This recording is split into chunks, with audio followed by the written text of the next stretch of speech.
सुप्रभात, good morning. सीधा सौदा के आज के इस मंडे के एडिशन में आप सबका स्वागत है।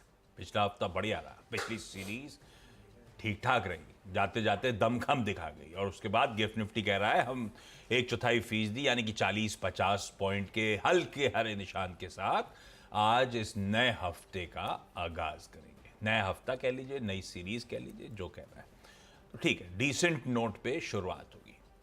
एक लॉन्ग वीकेंड के बाद आप सबका स्वागत है। मूड माहौल कंसोलिडेशन टाइप है। यूएस के प्रिंट आपकी स्क्रीन पर आएगा थर्सडे का। ध्यान रखिएगा, फ्राइडे को वो भी बंद थे, फ्राइडे को हम भी बंद थे, तो हम थर्सडे का ही क्यों लेंगे। और थर्सडे को मिला जुला काम है। फ्लैट था यूएस का बाजार, आज सुबह के फ्यूचर्स फ्लैट है। हमारे एशियाई पियर्स जो कामकाज कर रहे हैं, दरअसल आज ग्लोबली बहुत सारे मार्केट्स हैं। खैर, हम यूएस को एक्टिवली ट्रैक करते हैं, वो तो खुला है आज शाम को। अदरवाइज यूरोप के मार्केट्स, एशिया में हांगकांग जैसे मार्केट्स, नीचे ऑस्ट्रेलिया जैसे मार्केट सब बंद। मंडे ईस्टर के चलते पिच आपकी स्क्रीन पर आएगी। मूड मॉल स्टेडियम तो खचाखच भरा हुआ है। आईपीएल देखा क्या आपने कोई सा? नहीं, मैंने नहीं देखा अभी तक। आपने देखा क्या? नहीं देखा, पेपर में पढ़ता रहता हूँ मैं। देखा नहीं। मैच देखने की चीज है। हाँ, देखना है, शुरू करना है। एक बार थोड़ा सा लत लग जाएगी तो शायद एक बार फ्लो में आ जाए। अभी आया नहीं। खैर, पिच तो बढ़िया सी सख्त दिख रही है। क्या मूड है, कैसा चर्चा? मूड अच्छा है। देखो, पूरी दुनिया में छुट्टी थी फ्राइडे को, तो इसलिए थर्सडे तक के क्यूज अगर आप लें तो कहीं कोई प्रॉब्लम नहीं हो रही है। बट अगर आप क्वार्टर को देखें, अपने फाइनेंशियल ईयर की शुरुआत को देखें तो बहुत स्ट्रॉन्ग है। यूएस में देखिए आप, ब्रॉड बेस्ड रैली थी। पीसी का एक नंबर बड़ा एक्सपेक्टेड था, वो भी एक्सपेक्टेड लाइन पे आया, 0.3% बढ़ के आया। हालांकि अभी 2.8% है पीसी, उनको 2% चाहिए। तो आप अगर यूएस मार्केट को डिटेल में भी देखें या समरी के तौर पे देखें तो कहीं कोई प्रॉब्लम दिख नहीं रही। अब फेड की बात है कि कब रेट कट शुरू करें, लोग उसका इंतजार कर रहे हैं। जून तक अभी बहुत समय है, लेकिन जून से पहले अर्निंग सीजन पर रिएक्शन आना शुरू हो जाएंगे, तो मुझे लगता है वो देखना चाहिए। चीन की तरफ से अच्छी खबर है कि इनका मैन्युफैक्चरिंग पीएमआई काफ़ी समय बाद एक इम्प्रूवमेंट के साथ आया है, तो वो भी एक पॉजिटिव खबर निकल के आ रही। हालांकि क्रूड और गोल्ड ये सब ऊपर है, तो एक साथ सारे एसेट क्लासेस में तेज़ी है। ये अगर आप चिंता का सबब मानते हैं तो चिंता होनी चाहिए, अदरवाइज कोई दिक्कत नहीं लग रही। हालांकि गोल्ड तो अलग रीजन से बढ़ रहा है, उसको सीधे इक्विटी से नहीं जोड़ना चाहिए। बहुत बाइंग हो रही है उसमें गवर्नमेंट की, तो इसकी वजह से तेज़ी है। तो मुझे लगता है कि ठीक क्यों मान के चलना चाहिए। नए साल की शुरुआत बहुत अच्छे नोट पर हो रही है। हमको अपना देखना है कि अब वो सब पूरा अगर ख़त्म हो गया हो तो नई शुरुआत आज से होनी चाहिए, बढ़िया तेज़ी वाली। बढ़िया तेजी की शुरुआत होनी चाहिए आज से। भाई, अप्रैल सीरीज का आगाज भी आज से हुआ है। चलिए, बहुत सारे, क्योंकि हम लॉन्ग वीकेंड से लौटे हैं, बहुत सारे स्टॉक्स न्यूज है। अब उसमें पिक एंड चूज करना था, हो सकता है गलत चूज कर लियो। जो मैंने छोड़े हो वो ज्यादा अच्छा चले या ज्यादा अच्छा परफॉर्म करें, ईदर वेज गिरे, जो भी हो। तो आप वो स्टॉक्स न्यूज जो आज की एग्जॉस्टिव है उस पर ज्यादा नजर रखिएगा। उनमें से कुछ पिक एंड चूज करके मैं मेंशन कर दे रहा हूं। पर एग्जॉस्टिव लिस्ट है और बहुत इंटरेस्टिंग अपडेट्स हैं इस वीकेंड के। सबसे पहले रडार पे रखेंगे आज तो खैर इन्फोसिस का स्टॉक। इनकी एक रिलीज आई वीकेंड पे जो कहती है इनकम टैक्स एक्ट के अंतर्गत इनको ऑर्डर्स रिसीव हुए कई सारे असेसमेंट ईयर्स के, 2007-8 से 15-16, 17-18, 18-19, इन सब के इस क्वार्टर में अपडेट लौट के आए इनके पास, जिसमें कंपनी एक्सपेक्ट कर रही है 6,329 करोड़ रुपए का रिफंड, जिसमें ब्याज इंक्लूडेड है। अब कंपनी कह तो रही है कि वो अंडर द प्रोसेस है। इम्प्लीकेशंस क्या हैं इस ऑर्डर्स के, इनके फाइनेंशियल स्टेटमेंट्स पे जो मार्च क्वार्टर में या मार्च ईयर के ये लोग प्रेजेंट करने जा रहे हैं। तो इसका मतलब है बेसिकली 31 मार्च से पहले आ ही गया है, वही वीकेंड आ ही गया होगा। अब इनको वो एडजस्टमेंट्स प्ले आउट करने हैं, तो कैसे करेंगे वो उस पर वर्क कर रहे हैं।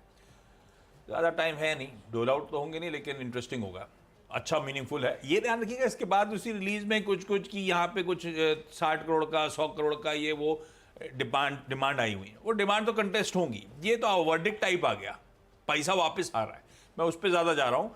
इन्फोसिस को आज के लिए मैं ग्रीन रखता हूँ। ये बिल्कुल आउट ऑफ द बॉक्स था, सरप्राइज के तौर पे था। तो भाई इन्फी ग्रीन है आज उस 6,329 करोड़ रुपए के एक्सपेक्टेड रिफंड के चलते हो सकता है स्पेशल डिविडेंड के तौर पे इवेंचुअली, अभी तो मुझे नहीं लगता इतनी जल्दी कर पाएंगे। वैसे बोर्ड क्यों नहीं फैसला कर सकता? क्यों नहीं कर सकते उसमें? एक्सेल में डालना है और जब भी रिजल्ट 12-13 को आएंगे उसमें पता होगा 6,300 कैसे करना है भाई, इतना रख लो इतना बांट दो, क्या कुछ भी हो सकता है भाई। आज इसे ग्रीन करते हैं, कैसे करेंगे डिस्ट्रीब्यूट पता नहीं, डिस्ट्रीब्यूट करें ना करें तो एनी विच वेज कंपनी के पास आ रहा है, हम शेयरधारकों का पैसा है भाई। इसी के सामने सुजलॉन को पहले बहुत सोचा लूं कि नहीं लूं, क्योंकि सर्किट टू सर्किट सुजलॉन चल रहा है। थर्सडे को भी सर्किट अपर सर्किट था जाते जाते 40 रुपए। पर लॉजिक तो कहता है कि थोड़ा सा कॉशियस रहने का, इसीलिए मैं ले रहा हूं मतलब मेंशन कर रहा हूं, लाल में मेंशन कर रहा हूं, क्योंकि एक hefty penalty income tax department से इस कंपनी पे लगती हुई, वो हेफ्टी अमाउंट हो गया इस कंपनी के लिहाज से 260 करोड़ रुपए का। ये 2016-17 और 2017-18 के रिलेटेड असेसमेंट्स हैं और उस पर पेनल्टी लगी है। और ये पेनल्टी इसलिए लगी है, इशू ये है कि सुजलॉन के जो गुडविल के डिप्रिसिएशन के क्लेम्स थे वो आईटी डिपार्टमेंट ने रिजेक्ट कर दिए, इसीलिए इस तरह का क्वांटम ऑफ पेनल्टी है। बट ऑब्वियस इतना बड़ा मैग्नीट्यूड ऑफ पेनल्टी का कंटेस्ट होगा, पर थोड़ा सा अब सर्किट टू सर्किट मूव कर रहा है, मुझे नहीं पता कहां से इतनी डिमांड आ रही है, हो सकता है आज भी, इसलिए अपन वॉच करेंगे, कॉशियस रहिएगा सुजलॉन की पेनल्टी न्यूज के चलते। तीसरा रखा हिंदुस्तान एरोनॉटिक्स, या जिसे हम HAL कहते हैं। दो न्यूज पेक्स हैं, ध्यान रखिए इसके लिए। पहला था कोचीन शिपयार्ड से इस कंपनी ने कॉन्ट्रैक्ट बैक करा। अब 6 sets of LM 2500 gas turbine और GT auxiliary spares tools Indian navy की next generation missile vessel project के लिए। तो ये सब जो गैस टर्बाइन्स उसके स्पेयर्स वगैरह जो हैं वो हिंदुस्तान एरोनॉटिक्स कोचीन शिपयार्ड को सप्लाई करेगा, और इस सप्लाई का वर्थ बताया जा रहा है 1173 करोड़ रुपीस का। थर्सडे को देखिए जाते जाते क्या मूव्स आए, स्टॉक पे दिन के हाईस पे क्लोज हुआ है, वैसे ये वीकेंड पे खबर आई है। दूसरा एक और अपडेट है, लाइट कॉम्बैट एयरक्राफ्ट तेजस MK-1A उसकी सक्सेसफुल टेस्ट फ्लाइट भी इस लॉन्ग वीकेंड पे इन्होंने कंप्लीट कर लिया। पहला इंडिजिनसली डेवलप, ये LCA को नया LCA है क्या? तेजस की तो हम तो उड़ाते हैं, तेजस उड़ाते हैं। तो ये टेस्ट फ्लाइट हुई है, कुछ आया 15 मिनट से ज्यादा की सॉर्टी, 18 मिनट का अपडेट आया कि सॉर्टी हुई है पहली, और इससे शायद टाइमलाइंस एडवांस हो जाएंगी, ये जो एयरफोर्स को देने वाले हैं तेजस। ये हो सकता है कोई नया वर्जन है MK-1 में, मुझे आइडिया नहीं है, पर ये कंडक्ट सक्सेसफुल टेस्ट फ्लाइट इस LCA की, पर्टिकुलर LCA की, अच्छी खबर। दोनों न्यूज पेक्स से चलते इसको ग्रीन रख रहा हूं, पर ध्यान रखिएगा थर्सडे को ऑलरेडी दिन के हाईस पे बंद हुआ है। 3 ओके, पहला 3 में ONGC है, और इसमें आप लोगों ने देखा होगा वीकेंड के दौरान एक खबर आई कि जो डिफ़िकल्ट गैस ब्लॉक्स हैं वहाँ की जो गैस निकलती है उसके प्राइस कम किए गए हैं, $9.87 पर MMBTU कर दिए, जो पहले 9.96 थे, तो थोड़ा सा कम किए गए हैं, तो इसको रख सकते हैं ध्यान में, आज से लागू हो गए हैं। गार्डन रीच अगला स्टॉक होगा। गार्डन रीच इसलिए क्योंकि इन्होंने अपना बिजनेस अपडेट दिया कि इन्होंने FY24 में 3400 करोड़ रुपए का टर्नओवर हासिल किया है, जो कि हाईएस्ट है इनकी कामकाजी दुनिया में, पहली बार इतना किया है, और साथ ही इन्होंने काफ़ी ज़्यादा डिविडेंड भी दिया है इन्होंने, करीब 80% के आसपास, तो इसको रख सकते हैं। तीसरा स्टॉक HG इंफ्रा, हालांकि बहुत छोटा सा ऑर्डर, बहुत बड़ा ऑर्डर नहीं है, करीब 64-65 करोड़ का ऑर्डर है, और ये सोलर पावर डेवलप करेंगे कई सारे। अब चूँकि जाते जाते 31 मार्च से पहले एक ऑर्डर इनके हाथ में और लग गया, और पिछले हफ्ते आप ध्यान होगा बहुत सारे इनके हाथ लगे थे, तो एक ऐसे ही ऑर्डर इनके और हाथ लगा, ग्रीन में रख सकते हैं इसको। 3 हो गए मेरे भी। अरे जल्दी निकल रहा। जल्दी, यस। अच्छा, अब अगला जो है वो रेल विकास निगम लिमिटेड, RVNL। इस बार वाले ऑर्डर्स अच्छे लग रहे हैं, क्योंकि इस बार लेटर ऑफ अवार्ड वगैरह नहीं है, इस बार सारे के सारे जो आए वो लोएस्ट ऑर्डर L1 वाले, तो ये जेन्युइन वाला हो गया, ये पहली बार रिएक्ट कर रहे हैं हम लोग। 3 ऐसे आए, छोटे छोटे लेकिन इंटरेस्टिंग है। पहला था, ये पता नहीं US डॉलर में क्यों है, $71.52 लाख US। ये है L1 एनर्जी डेवलपमेंट कॉर्पोरेशन से एक ट्रांसमिशन लाइन के लिए। फिर दूसरा अनाउंसमेंट आया NF railway, north frontier railway होगी ना, एनएफ क्या हुई, north frontier railway, EPC project था, L1 के तौर पे यहां पे भी मर्ज हुए। ये है 95.95 करोड़ यानी कि 96 करोड़ रुपीस, ठीक है, प्रोड्यूसर से लिखा। फिर एक और अपडेट आया, ये आया इस बार साउथ सेंट्रल रेलवे, इनका एक इलेक्ट्रिकल प्रोजेक्ट है जिसके लिए L1 यानी कि लोएस्ट बिडर आए, 148 करोड़ रुपीस का ये ऑर्डर। तो उधर 71 लाख US डॉलर्स, उसके बाद 96 करोड़, उसके बाद 148 करोड़, तीनों के लिए L1 लोएस्ट बिडर के तौर पे आरवीएनएल सामने आती है। तो ये सब कॉन्ट्रैक्ट से बैक करेगी। इसके बाद हो सकता है कुछ देर बाद LOA लेटर अवार्ड का अपडेट आएगा कि वो चिट्ठी मिल गई इनको, वो अलग होगा। अपन पहली बार इन न्यूज पेक्स पे रिएक्ट कर रहे होंगे। फिर एक और इंटरेस्टिंग लगा, समझ में नहीं लूं कि नहीं लूं, होनासा कंज्यूमर अपडेट आया कि इनने एक नया लेटेस्ट वेंचर अनाउंस करा है, स्टेज, STAZE, एक कलर कॉस्मेटिक लाइन है।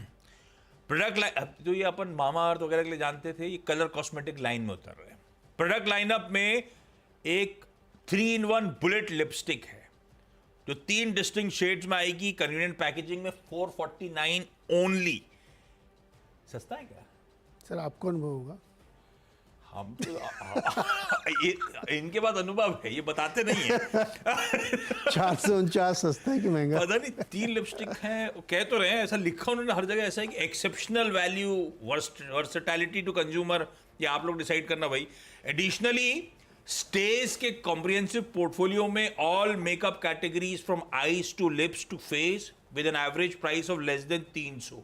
सुनने में तो सस्ता लग रहा है, लेडीज प्रोडक्ट 300 शायद, सच बोल रहा हूं, मुझे पता नहीं। Brand presents affordable high performance colour cosmetics. खैर, एक नया वेंचर में उतरे, एग्रेसिव शायद प्राइसिंग के साथ। ब्रांड प्रोडक्ट लाइन का नाम है स्टेज, और जिस टारगेट कस्टमर के लिए अप्रोच कर रहे हैं शायद इंटरेस्टिंग है। ग्रीन कर दिया है। बाकी आप लोग अपने घर पे कंसल्ट करिए, प्रोडक्ट की प्राइसिंग कैसी है, कितनी कॉम्पिटिटिव है। तीसरा, कर्नाटका बैंक रख रहा हूं, थोड़ा सा आप मुझे समझ में, ऐसे रखूं कि नहीं रखूं, फाइनली रख दिया कि बताने के लिहाज से। अब आप देखिएगा बिहेवियर कैसा है स्टॉक का। वो जो 600 करोड़ रुपए का QIP कर रहा था, सक्सेसफुली कंप्लीट हो गया, और 227 रुपए QIP का इशू प्राइस है। मतलब इंस्टीट्यूशनल प्लेयर्स 227 पे आए, 225 पे स्टॉक चल रहा है। पर इसके केस में पता नहीं इंस्टीट्यूशनल प्लेयर्स के सरकारी इंस्टीट्यूशंस ना हो ज्यादातर, मुझे ये नहीं आइडिया है, क्योंकि वो किस तरह की कैटेगरी ऑफ प्लेयर्स ने पैसा डाला QIP में, ये मेंशन नहीं है। खैर, इन्होंने एक ICICI लोम्बार्ड जनरल इंश्योरेंस के साथ पैक्ट भी कर लिया है, उनके जनरल इंश्योरेंस प्रोडक्ट्स को ये लोग डिस्ट्रीब्यूट करेंगे, बेसिकली बैंक इंश्योरेंस चैनल के लिए वो टाई अप हुआ होगा। बट ऑब्वियस तो कर्नाटक बैंक ग्रीन रख दिया है, पर जरा वॉच आउट करेंगे, 6 हो गए। मुझे लगता है इसमें एवरेज जब निकाला होगा 227 भाव बैठा होगा, और बाद में पिछले 2-3 दिनों में मार्केट गिर गया होगा, तो भाव थोड़ी कम करेंगे।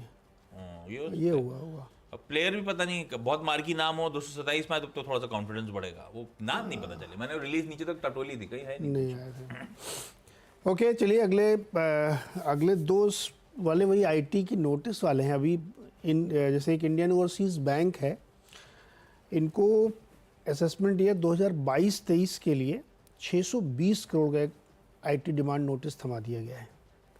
जो इन्होंने कई सारे जो एडिशन किए हैं, डिसअलाउंसेस थे, उसमें कर दिए इन्होंने। तो ये इनको 620 करोड़ का दिया गया है। हालांकि अगर मान लो ये 620 करोड़ इनके फंस जाए, 3-4 साल बाद पलट के आ जाए इन्फोसिस टाइप के, इन्फी में ज्यादा है। जब आप अपने टैक्स भर दो, उसके बाद जब कैलकुलेशन करता हो, एक रिफंड आने की तैयारी हो रही, तो उस रिफंड का जो मजा आता है ना, वो इन्फी को आज फील हो रहा होगा। अच्छा, ये वाली फीलिंग वैसी होती है जैसे आपको सुबह सुबह किसी चैनल पे कोई ज्योतिषी बताया कि आज आपको कहीं से अचानक धन मिलेगा, मिले, आप सुबह से मूड अच्छा रहता है। नहीं, यही वाली नोटिस आ जाए कि आपका रिफंड आ गया। पता नहीं मिलेगी, अचानक आ गया, तो ये वैसी फीलिंग हो सकती है। और वही जो चीज अपनी दिन में पता नहीं, दिन कभी रियसेस भी नहीं करता दिन कैसा गया, लेकिन कभी उसने लिखा हो कि आज दिन में ये होगा वो होगा, आप पता नहीं मूड अच्छा रहता है, सुबह से मूड अच्छा है, और दिन में एनालाइज नहीं करता, ऐसा हुआ भी नहीं होगा दिन में पैसा या ठंडी भी नहीं आया हो। तो ये कुछ वैसे ही अचानक धन मिलने वाली घटना है। अच्छा, बैंक IOB के साथ बैंक ऑफ इंडिया भी है, इनको तो और बड़ा मिला, इनको तो 1127 करोड़ का नोटिस थमा दिया गया है, तो भरना पड़ेगा पहले। अच्छा, इसमें रूल ये भी, पहले 20% भरो, फिर मुकदमा लड़ते रहना आप। अभी तो कोई एक पॉलिटिकल पार्टी सी झंझट में फंसी हुई है, तो दोनों बैंकों को रखिएगा, चूँकि राशि बड़ी है इसलिए हमने इनको रख दिया और बहुत इन्वेस्टर फ्रेंडली स्टॉक्स है ये। छठवां स्टॉक है और अरविंदो फार्मा। इन्होंने क्या किया है कि अपनी छोटी छोटी 4 नई यूनिट ऑपरेशनल कर दी हैं जो अलग अलग हैं, जिसमें कई सारी दवाएं बनेंगी।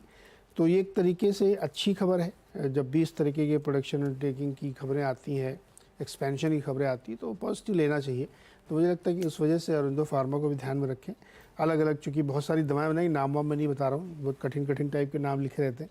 जैसे बेसिकली पेंसिलिन है और अमीनो एसिड की पेंसिलिन बनाएंगी। इन सब चीज़ों के लिए 4 छोटी यूनिट्स को ऑपरेशनल कर दिया है। तो अरविंदो फार्मा को ग्रीन में रख सकते हैं। हो गए 6-6। छोटा सा एक ब्रेक, इसके बाद अगले 4 स्टॉक्स।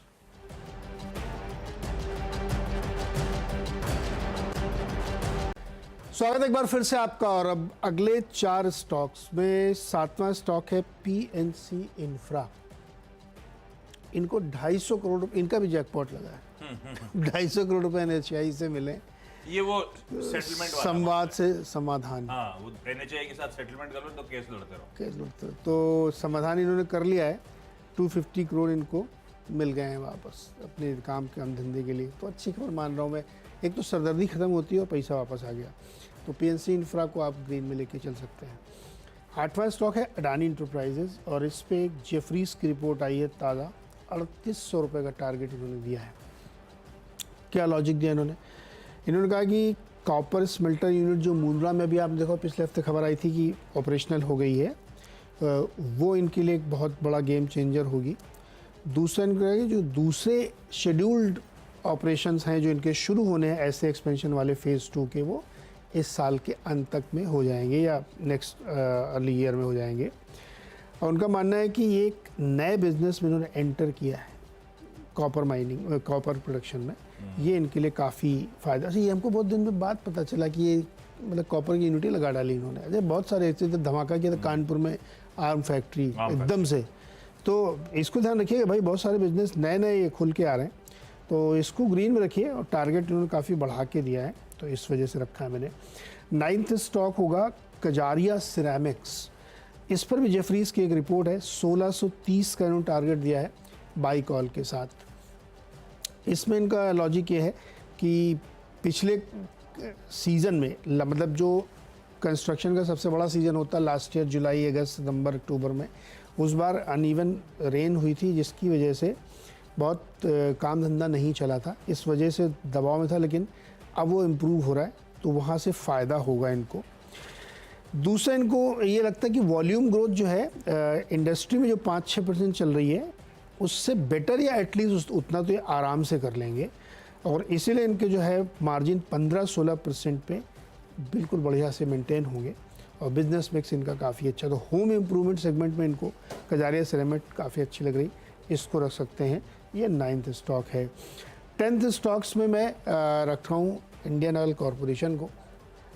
बावजूद इसके कि कच्चे तेल की कीमतें काफ़ी बढ़ी हुई हैं, लेकिन ये कंपनी एक अलग लीग में चली गई है। वीकेंड के दौरान कई सारे इन्होंने अपने एक्सपेंशन के प्लान बताए, क्या क्या नया काम कर रहे हैं ये। तो हमें लगता है कि इसको आपको रडार पे ज़रूर रखना चाहिए। अभी रिसेंटली काफ़ी तेज़ी से गिरा था जब ये मार्केट में फॉल आई थी, लेकिन उतनी तेज़ी से इसने रिकवर भी किया है। तो आयुषी को रडार पर रख के चल सकते हैं। हो गए 10। चलिए भाई, अब मेरी बारी।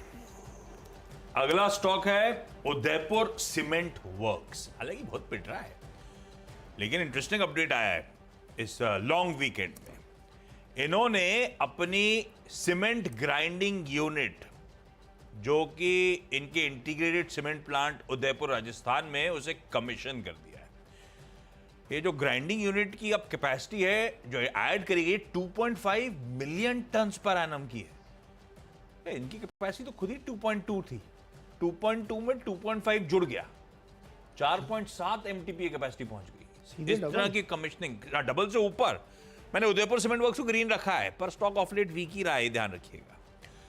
डायरेक्टर साहब, ये स्टॉक का हॉटबोर्ड दिखाइए। रेट गेन ट्रैवल टेक्नोलॉजीज, इसको ग्रीन ले जा रहा हूं। थोड़ा सा इफ्स एंड बट्स हैं, ध्यान रखिए। वैसे करेक्ट हुआ स्टॉक है, संभला नहीं तो दिक्कत हो जाएगी। फ्राइडे थर्सडे को बहुत पिटा, दिन के लोज पे बंद हुआ, क्योंकि बंद होते होते एक लार्ज ट्रेड हुआ था जिसमें प्रमोटर्स ने माल छोड़ा है। इनफैक्ट इस कंपनी का बाद में डिस्क्लोजर भी आ गया कि miss Megha Chopra, miss Usha Chopra, part of promoter and promoter group of Redgain travel technologies have sold shares equivalent to 3% of the total holding of 51.25%. तो 3% हिस्सा बिका है प्रमोटर्स का, इसीलिए इस तरह का प्रेशर बना था। लेकिन उसमें बायर्स में कुछ एग्रेसिव इन्वेस्टर्स, सोसाइटी जनरल ने 9.5 लाख शेयर थर्सडे को खरीदे इस स्टॉक के। ग्रीन रखते हैं, पर आप वॉच आउट करिएगा क्योंकि इंपॉर्टेंट जंक्चर पे खड़ा हुआ है, संभला नहीं तो दिक्कत आ जाएगी। अगला EIH को ले जा रहा हूं, होटल कंपनी। इसने कुछ अनाउंसमेंट्स करे। आप अगर गोवा जाना चाहते हैं, उसमें भी साउथ गोवा जाना चाहते हैं, तो ये आपके लिए 52 एकड़ की प्रॉपर्टी खड़ी कर रहे हैं। ओबरॉय लग्जरी रिजॉर्ट कैवलोसिम बीच में। कभी गए कैवलोसिम? सुना नहीं मैंने। ओबरॉय गोवा नाम से होगा लग्जरी रिजॉर्ट। 90 कमरे और स्वीट्स होंगे। 421 करोड़ का इन्वेस्टमेंट होगा। इंटरनल एक्रूवल्स और डेट के थ्रू फंड करेंगे। तो एग्रेसिव हो रहे हैं गोवा में, और एग्रेसिव हो रहे हैं गोवा में। दरअसल साथ साथ एक और अनाउंसमेंट आया है। इन्होंने एक होटल मैनेजमेंट का एग्रीमेंट भी कर लिया है। सेकंड प्रोजेक्ट में एक लग्जूरियस ओबरॉय रिजॉर्ट बॉगमालो बीच इन साउथ गोवा। यार अपन तो कलंगूट और बागा तक ही सीमित थे। ये तो कैवलोसिम बीच में भी आपको मिलेंगे और बॉगमालो बीच में भी मिलेंगे। EIH को ग्रीन रख दिया भाई। बहुत वैसे तेजी में, सारे होटल स्टॉक तेजी में। EIH का लंबा चार्ट उठा के दिखाइएगा, चले ही चले जा रहा है, चले ही चले जा रहा है। बहुत सालों बाद ये खुल के चला है। एक और लास्ट ट्रेड के साथ छोड़े जाता हूं। ये लास्ट ट्रेड इस बार है कार्ड ट्रेड का। इसमें इसमें कई सारे पुराने इन्वेस्टर्स चेकआउट कर रहे हैं, नए आ रहे हैं। अच्छी बात है कि ये स्प्रिंगफील्ड वेंचर इंटरनेशनल फंड ने 6,31,000 शेयर्स बेचे। एक घरेलू फंड, दिग्गज घरेलू fund ICICI prudential mutual fund ने ऑलमोस्ट 6 लाख शेयर उसमें से खरीद डाले। तो क्वालिटी ऑफ इन्वेस्टर, अब वो FIs तो थोड़े से फ्रिकल होंगे, वो बाहर जाते हुए ज़्यादातर MFs एक्वायर कर रहे हैं। देखते हैं। कार ट्रेड में एक अच्छा लार्ज ट्रेड हुआ है, मैं ग्रीन रखता हूँ। देखते हैं आज बिहेवियर कैसा रहता है। भाई हमारे 10-10 स्टॉक्स पूरे। क्विकली छोटा सा ब्रेक के उस पर जब लौटेंगे तो टीम्स का एक quick wrap up.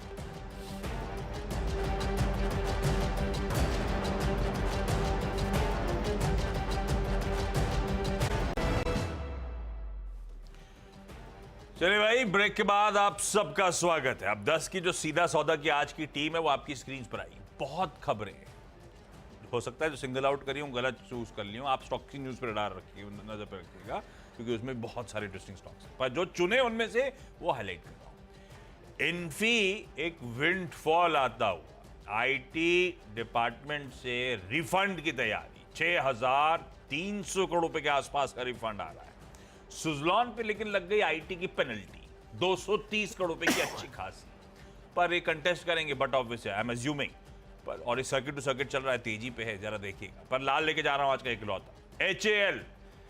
Cochin shipyard से एक बढ़िया 1,000 करोड़ रुपए प्लस का ऑर्डर, और इंडिजिनस फ्लाइट की बढ़िया सी वीकेंड पे टेस्टिंग सक्सेसफुल। तो 2 रीजन हो गए, पर फ्राइडे थर्सडे को दिन के हाईस पे बंद हुआ।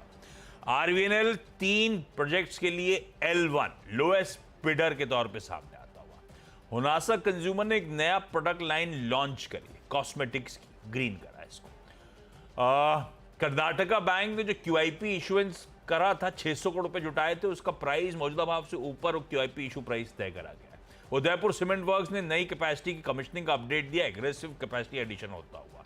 रेट गेन के लार्ज ट्रेड में सोसाइटी जनरल ने माल खरीदा, लेकिन ध्यान रखिए प्रमोटर ने तगड़ा माल छोड़ा है और पिट रहा है स्टॉक। EIH गोवा में एग्रेसिव होते हुए 2 प्रॉपर्टीज, एक मैनेजमेंट कॉन्ट्रैक्ट एक खुद खड़ी करेंगे, वो अपडेट्स आते हुए। और कार ट्रेड में भी लास्ट ट्रेड में एक domestic mutual fund ICICI Pru ने अच्छा खासा चंक खरीदा। ओके, ONGC पे ध्यान रखिएगा। इसमें जो डिफिकल्ट ब्लॉक की गैस उसके दाम थोड़े कम किए गए हैं। गार्डन रीच ने अपना एनुअल टर्नओवर बताया 3400 करोड़, जो अब तक का सबसे ज़्यादा है। HG इंफ्रा को जो है कॉन्ट्रैक्ट मिला है। IOB और बैंक ऑफ इंडिया को इनकम टैक्स की नोटिसेस मिली, काफ़ी बड़ी, 600 से 1200 करोड़ तक की। और फार्मा ने अपनी 4 नए छोटे छोटे जो प्लांट थे उनको ऑपरेशनल कर दिया। PNC इंफ्रा ने एक NHI सेटलमेंट कर लिया, 250 करोड़ मिल गए हैं। अडानी इंटरप्राइजेज में जेफरीज की बाई कॉल की रिपोर्ट, 3800 का टारगेट, और कजारिया में 1630 का टारगेट, और साथ ही IOC ने अपना बिजनेस अपडेट दिया है।